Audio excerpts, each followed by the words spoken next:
So welcome to this course again. So we are going to start a new topics today. It's actually on surface characterization techniques. As you know, there are many surface characterization techniques, and in this course we are going to talk about some of the advanced surface characterization techniques. Simple surface characterization techniques involves measurement of composition of the surface of any material, or even measurement of the oxygen concentration or nitrogen concentration which are present on any surface of the material.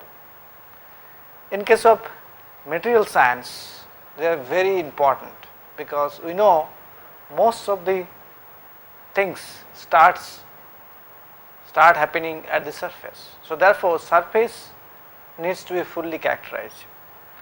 Not even that, the best example of surface effect on the material behavior is in catalysis. As we know, the catalytic reactions take place at the surface.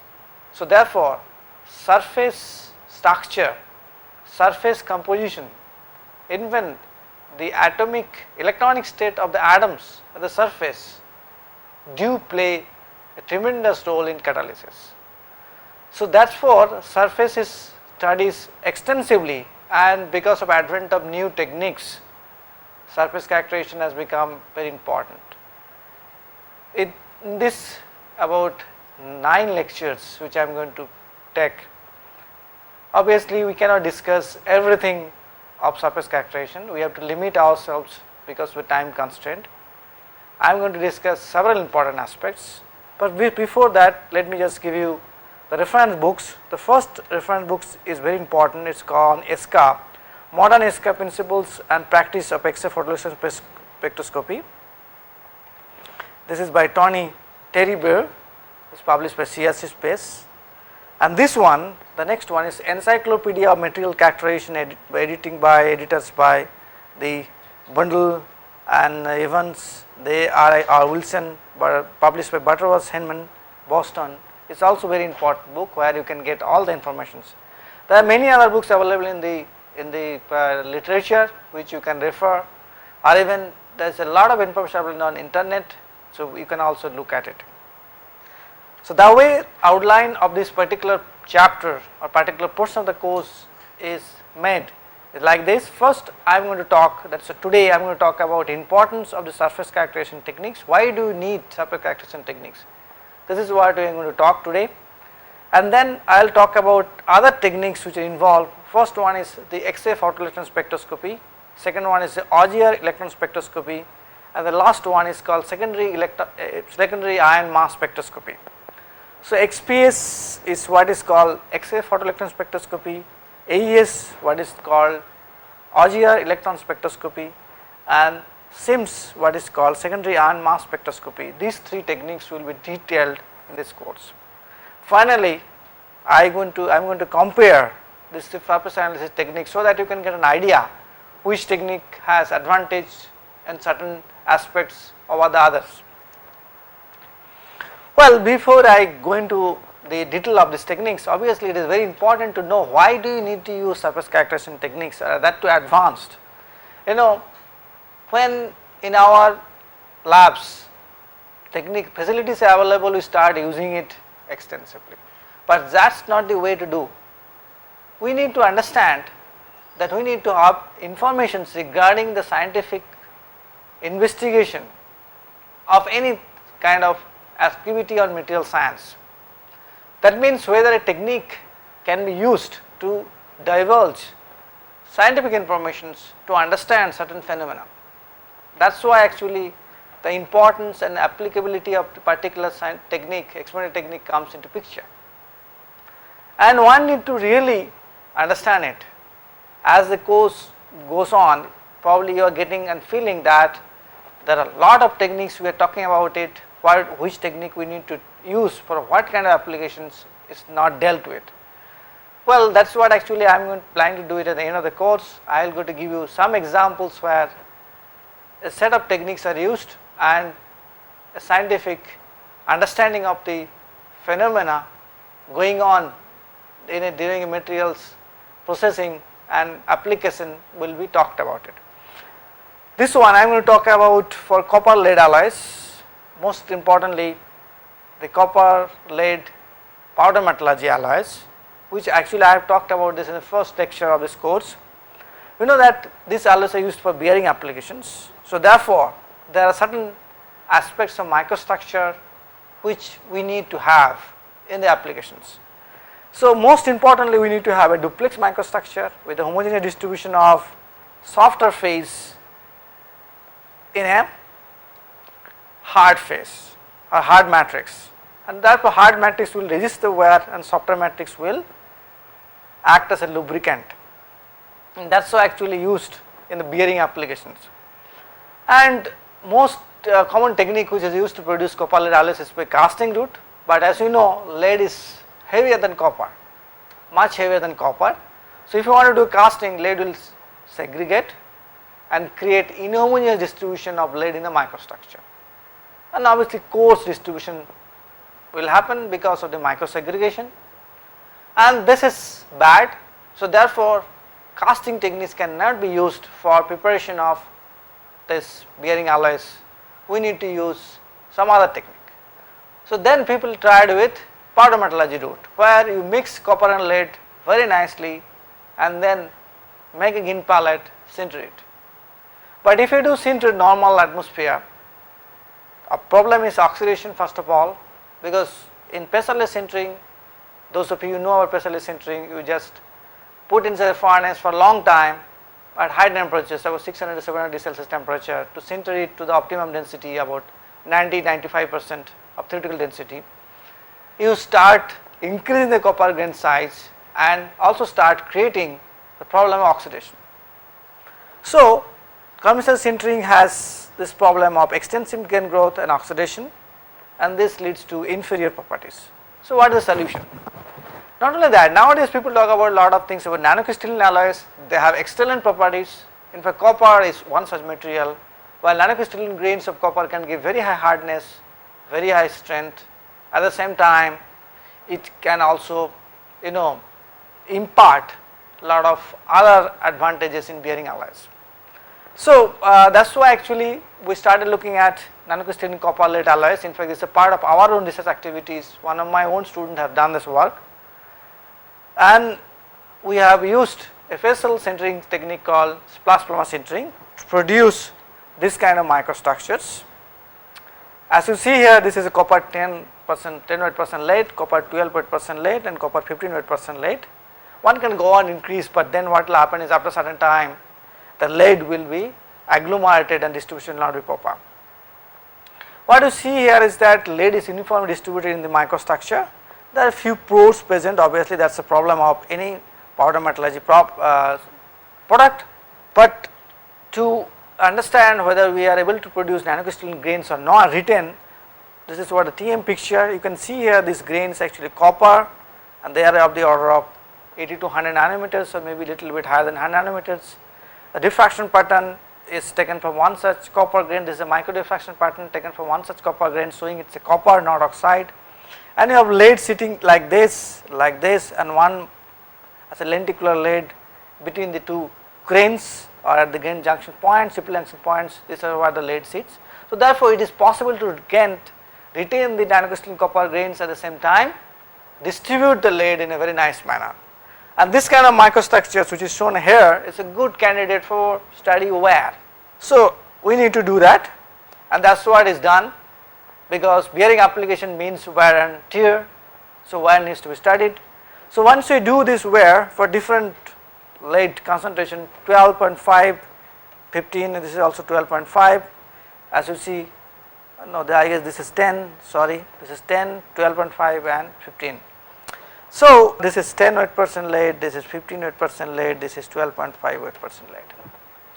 So if you look at the coefficient of friction values, this is done in fretting wear, because fretting is more severe than sliding wear, and most of the bearings actually undergo kind of fretting wear. So that is why you want to do it in a normal atmosphere, because that is what actually they are applied. And this, you could see the coefficient of friction for fretting cycles up to 100,000, it remains constant for most of the cases, close to 0.4.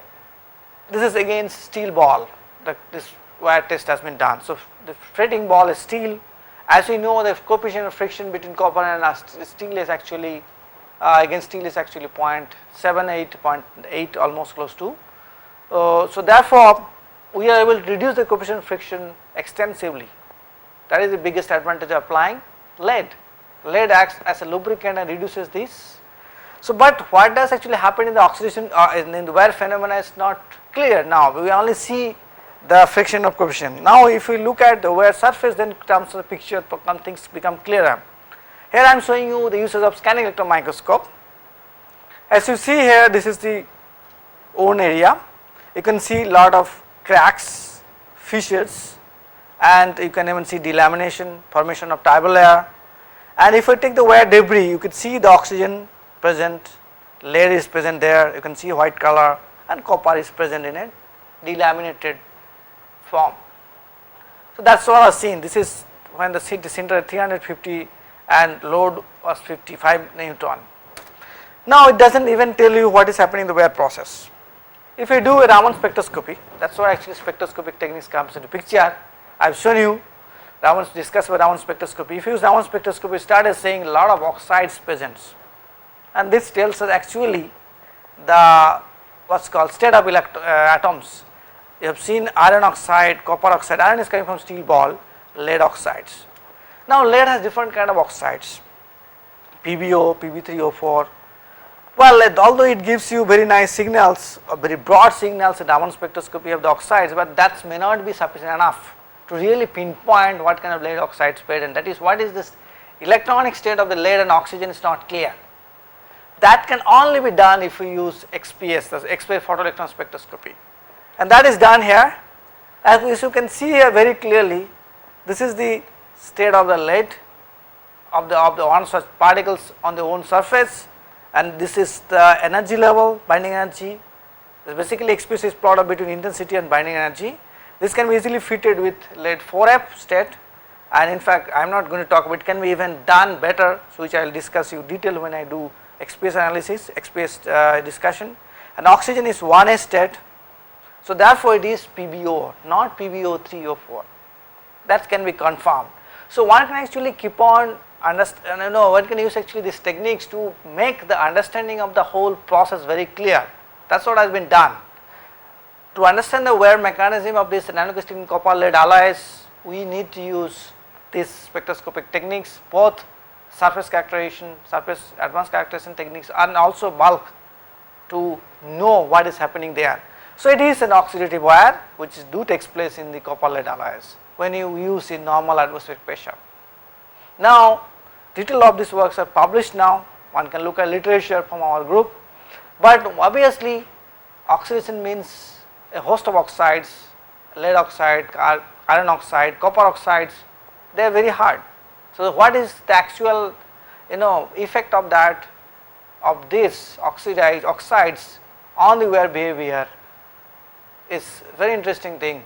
So you understand that if I use this oxides and in case oxides are present in a bearing alloy, they are loose but they are hard, so they will basically abrade the counter interface more easily. That is one example. Second example is again from our own work, one of my PhD students' work is have titanium composites which are used for medical applications, basically for orthopedic applications. HAP is hydroxyapatite for your informations. Hydroxyapatite is the bone, it's a constituent of the chemical constituents of the bone, the inorganic constituents of the bone. So therefore, most of the biomedical applications requires development of new materials. One such material which is important for both dental and the bone application is hydroxyapatite based, and hydroxyapatite is a noble material in the sense that it is basically biocompatible and bioactive. That means once it goes into the body, it allows the cells to grow on it and helps the cell regeneration process and many other things. So, but there is a problem. Hydroxyapatite is very brittle. Its fracture toughness is K1C is basically 0.5 MPa root meter, which is very low. Normal bone has a fracture toughness between 2 to 12, cortical bones actually, MPa root meter. So it is very much lower than what is to be expected. So there is always a research activity to improve its fracture toughness or mechanical behavior properties, so that it can be used for load bearing application like bones or even teeth, because in your teeth you are applying a lot of forces to chew your food. So what to do? You add a metal, and you cannot add all metals, so people add titanium. Titanium is a biocompatible but bioinert, and it is having high corrosion resistance, as you know. So if you add titanium, titanium gets distributed like this here shown. These are the titanium and hydroxyapatite grains.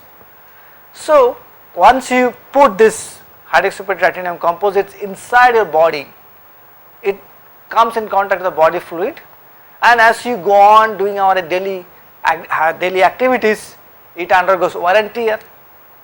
So one needs to understand what happens to the wear behavior under such conditions. So what people do normally is to study the wear behavior in simulated body fluids. Simulated body fluids have almost similar composition that of the body fluid, and then we do this fetting wear there. As you can see here, under different conditions, wet and dry, pure hydroxyapatite and hydroxyapatite 10 Ti, the coefficient friction behaviors are given. This is again published literature, it is under publication, so there is no problem. So as you can see here, if you use wet conditions, you have lower value of coefficient frictions. Basically we add certain proteins also here, albumin, to create more likely situation when in physiological situations, and coefficient friction values varies from 0.3 to 0.6 depending on the material, depending on the kind of weight or die conditions. And if you look at the wear rate, it is also pretty low. You can see here the wear rate under dry and wet condition is reduced substantially. So that means these materials will be able to do better job inside the body. But what is the mechanism of wear? That is what one needs to understand. So if you look at this again, the morphology of bone surfaces for pure HA dry and pure HA wet, I am showing you can see delaminated layers and breakage of that. Not only that, if you look at morphology more closely, you can see this. Some of the cases you can see the apatite crystal forming on the surface, and they help in reducing the wear. If you look at 10 Ti, you can see even delaminated layers, but you also see the small particles present other than titanium. These are titanium big ones, small particles present there, here, okay. They are actually apatite crystals which forms when this materials comes in contact with the simulated body fluids, and they are good because they are apatite, they are good for the body, they are good for many things. So they actually start interacting with it, with the own counter body, and that's how actually where behavior changes. To understand it more, we have done actually this morphology of wear. This is actually EDAX mapping. I have already showed you the energy dispersive spectroscopy mapping is possible. If you map it, these are the titaniums and these are the actually hydroxyapatite, but you started seeing this kind of crystals, this kind of crystals which are basically apatite crystals which form because of the interaction with the simulated body fluids. So we can see the formation of apatite crystals also in underlying cracking. Now once you take this kind of material and do what do I say, the XPS after wear's own surface, you started seeing this calcium 2 states which are a signature of two different compounds. So one is hydroxyapatite, other one is the apatite which is present. You will also see the carbon peaks. Obviously the carbon will present because you have added a lot of solutions. Then phosphorus 2s and phosphorus 2p peaks, oxygen is abundantly present, okay. You actually see a titanium peak but not very clear.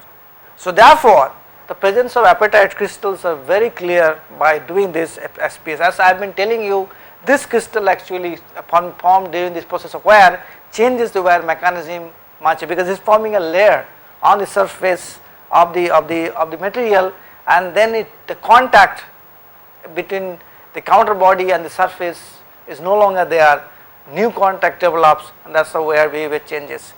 So using these kind of techniques one can really understand the actual inside actual scientific phenomena, actually one can go into the details of the scientific phenomena which is there. These are normally not done routinely, but if you really want to do scientific understanding of any process, that is why actually you need to understand this characterization techniques, you need to use it. Many labs actually have, in fact IIT Kanpur is also going to get XPS very soon, and it is available routinely, so one can do that.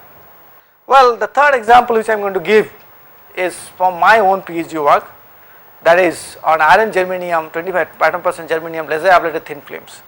You know, thin films are actually routinely used many applications.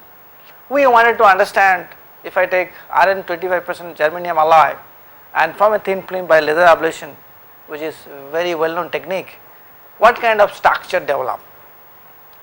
As you see here, these are all very high resolution pictures, transmission electron pictures.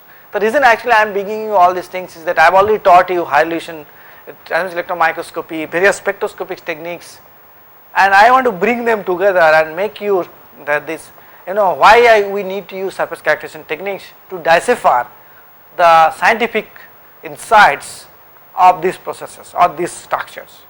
As you can clearly see, we see clusters. You see this kind of clusters, well ordered clusters inside these thin films when they are as deposited conditions. Well, detailed conditions all will be available in the literature, you can search, but that is not the issue. What you see here is this well ordered structure. You can see this one also. They are not atoms, remember, they are clusters of atoms. That is what is very important to note. And if you do the diffraction analysis, you see barred rings, signature of amorphous structure. That is what happens if you take any kind of alloy, started doing laser ablations, most of the cases you started forming an amorphous thin films. Now this thin films which you deposit on the surface, they needs to be stable, as a function of temperature, also as a function of compositions. Then only they can be used for applications, because real applications temperature may increase. So what do people need to study, and actually the thermal response on these thin films, and that is very important in the sense that these amorphous structures are normally considered to be not stable. So they are actually prone to get transformed into crystalline forms. So to do that actually, and this is in a better high resolution picture, and in fact one can actually do this using a modern electron microscope, TEMs, and you can see here some kind of this kind of clusters present there. I do not know whether you can see, you will be able to see them, and these clusters actually are, we can take actually nano diffraction pattern. That means we can take a nano beam and put it there and gather diffraction pattern. That is what is done here. If we do that, we started seeing diffraction spots. Here you can see, and this diffraction spot D values are written. If you look at that, they are very close to iron, BCC iron. Okay, 1.45 Armstrong is basically close to 200 plane spacing of BCC iron, and 2.003 is basically 1 on 0. So that means we can actually see these clusters actually pure iron type. They are not actually pure iron, but some kind of solution between BCC iron with germanium. Germanium is there. So things will be very clear once I started showing these pictures. This is actually in situ heating microscopic. These thin films, if I put inside a heating holder in a transmission electron microscope and then heat it inside the microscope and observe it during this heating, that is what is actually done here. So you take this thin films and then heat it up. Once you heat it up inside the microscope, you will start seeing changes. So that is what you see here. You see this is getting changed to this, and finally from 300 K to 773 K you started forming crystalline things, and you can see from the diffraction pattern itself. Actually you started forming this thin this black regions, the crystals, signifying this ring, weak ring in the diffraction pattern, and is fully getting transformed at 773 K. If you do it careful diffraction analysis, okay, if you are a good electron microscope you can do that, and you also need to have a good electron microscopes. Then you can see these grains which are there, they are actually order, they are actually DU3 order structure, let us not get into that, and They are B2 domains and also DO3 domains. This is B2, this is DO3 domains present. So that means they have got order at solid state, and therefore you can see these order domains. Now first of all, that means we are starting forming, when you heat treat it, we crystallize as BCC iron. BCC actually solution of germanium iron, and that gets ordered later on to form B2, and further ordering leads to DO3 structure. So your nucleating phase is basically BCC solution of iron. Why does it happen? Does the thin film has this clusters presence which I have been indicating you? Well, diffraction analysis do suggest this kind of clusters presence, but no conclusive evidence. These are all kind of one spot coming and then we are saying that. So what we can do? We can actually do a mass spectroscopy of this clusters during the deposition of thin film. That is called in-flight mass spectroscopy, and this in-flight mass spectroscopy will tell us what kind of mass is present. This is nothing but intensity versus mass in atomic mass unit. Okay, you would see large error bars, that is okay for FEDC. In fact, the most intense peak is for 240, that corresponds to that FEG clusters which are present there. So this confirms actually our thought process, our experimental thought, whatever happening in the experiments, whatever you are thinking or whatever contemplating, it proves, and that helps us when publishing this paper also. So I am just telling you that by using this surface characterization techniques or the techniques which will allow us to study the surfaces is basically giving us scientific insight into the problems. There are a host of examples one can talk. Actually I can keep on talking about it. That is not the way, because there are time limitations for that also. So I am just going to show you a few examples, and these are the things which you will do in your research activities, where you need to understand the scientific process happening so that you can actually bring about the process control later on, and that is why these are used. Now let me just get into some of these things in the today's class. Basically the most important technique, surface characterization technique used is called XPS, X-ray photo electron spectroscopy. It comes from Einstein's discovery in 1921. He got Nobel Prize for that, a photoelectric effect. What is it? Well, this is what is shown in this picture here. If you have X-ray photons, okay, X-ray photon has energy h nu.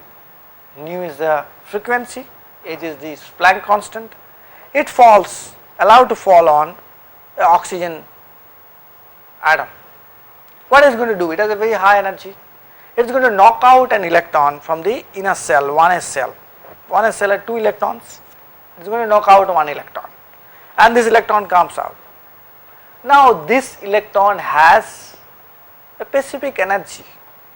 Obviously it has been knocked out from this cell because the X-rays which has fallen on this has high energy, higher than the binding energy to the electron, otherwise it cannot knock out. So it has been knocked out, and also it has been given certain kinetic energy. So h nu must be equal to the binding energy of the electron plus the kinetic energy, right? That is what is actually the energy balance. So now if I know the kinetic energy, obviously I know h nu because I know what is the wavelength of the X-ray radiation. So I can calculate the binding energy, and as you know, the binding energy of an electron in any atom is very fixed. It will vary from one element to other element. If you take nitrogen, binding energy of 1s electron will be different from the oxygen. So by using by measuring the binding energy, I can exactly say what kind of element is present, what is state, electronic state of electron, whether this is coming from 1s cell, 2s cell or 2p cell, I can tell that also. Not only that, one can actually tell even the spin of the electrons which is present. That is why there is a 2p 1/3, 2p 1/2 or 2p 3/2, one can tell what kind of spin it has. So this is what actually is a major discovery done by Kai Segbon in 1981. He got Nobel Prize for this, you must not forget. So the concept of Einstein for photoelectrons has been used by Sigman for a basic principle, and which I am clearly going to discuss in detail about that. So XPS, what is known as SCA, is now the most widely used surface analysis technique because of its relative simplicity in use and the data interpretation. I have already discussed what it. There are various versions of SPS. First one is XPS, second one is SCA, electron spectroscopy for chemical analysis. The principles are same. Third one is ultraviolet photoelectron spectroscopy. Instead of X-ray, you can use ultraviolet ray. And last one is called PES, photo emission spectroscopy. You can use a light to emit electron. That's called photo emission. So nowadays light is nothing but laser beam.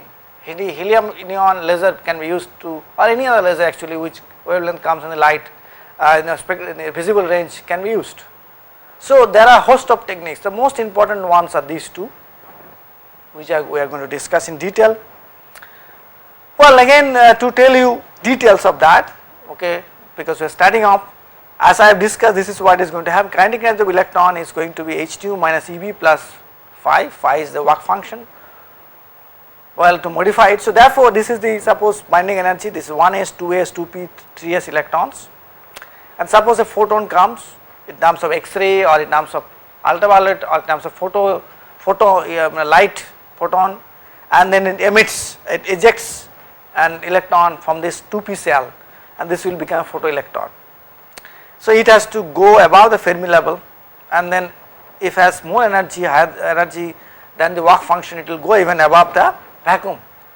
So that's why actually is written Ke, kinetic energy of that electron, is h nu minus this, the binding energy of the electron plus phi. So if we know this Ke, we can calculate what is the binding energy. XPS spectrum actually basically nothing but intensity of photoelectron versus Eb or Ke. We can either plot Eb or Kb Ke versus the, sorry, this should be wrong, this is Eb or Ke versus intensity. This is what is plotted, this is what I have shown you. So it allows us to element interface identification, chemical state of the element, relative composition of the constitutions, also valence band structure. All these things are possible. Well, I am not going to detail about that, but you can see that this is what I have been shown. This core level electron, binding energy going to face Fermi level. From Fermi level, if we apply more energy, that is basically called the phi, and then it goes to vacuum level, and this is the theory. Or if it's same level, a spectrometer actually, that's how the spectrometer works. Then electron comes, it comes to Fermi level, there to Fermi level, and spectrometer detectors. So therefore binding energy is given by this equation. Second technique which we will discuss in detail is OGR. OGR is a little bit different, which I will discuss now. Then but OGR has electrons comes from much lower surface depth than this XPS. Photoelectron spectroscopy based on a single photon in electron out process, and for many viewpoints it is very important. In XPS, that's what I have showed you. Okay, you have core electrons emitted and comes.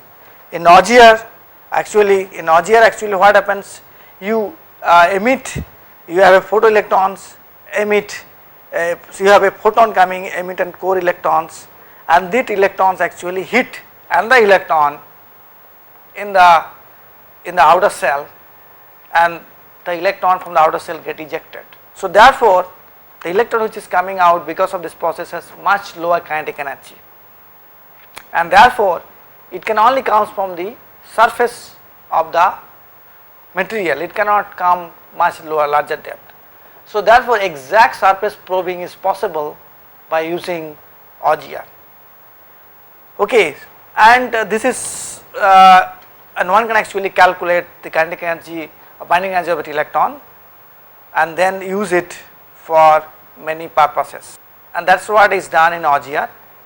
And in SIMS, secondary ion mass spectroscopy is basically 80% mass spectroscopy.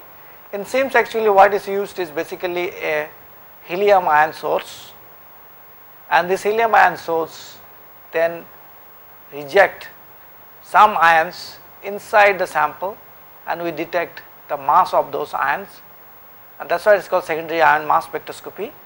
And then it is used to basically measure what kind of mass of this ions which are coming out, and from that we can tell exactly the type of species present in the material, and that is how it is used. Anyway, so we are going to discuss in detail of this technique in the subsequent lectures.